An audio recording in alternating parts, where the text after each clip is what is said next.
বলেন কোরআনুল কারীমের মধ্যে আল্লাহ তাআলা বলেন লাউ কানাল বাহরু মিদাদান লিকালিমাতি রাব্বিনা নাফিদাল বাহরু ক্বাবলা আন তানফাদা কালিমাতু রাব্বি ওয়ালাউ জি'না বিমিসলিহি মাদাদা। আল্লাহ তাআলা কোরআনুল কারীমের মধ্যে আয়াতের মধ্যে আল্লাহ তাআলা বলেন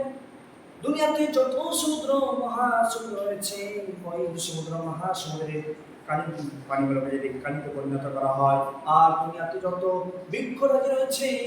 গাছ রয়েছে, ওই গাছগুলোকে বৃক্ষরাজিগুলোকে কেটে যদি কলমের আকার তৈরি করা হয়, আর ওই সমুদ্র মহাসমুদ্রের পানি নামক কালিতে আর বৃক্ষ নামক কলমের আকার দিয়ে যদি আল্লাহর প্রশংসা করতে লিখতে শুরু করা হয়, ওই লিখতে লিখতে সমুদ্র মহাসমুদ্রের পানির কালিগুলো শেষ হয়ে যাবে, ও বৃক্ষ নামক কলমের আকার ক্ষয় হয়ে যাবে, কিন্তু আল্লাহ তাআলার প্রশংসা গুণগান শেষ করা যাবে না।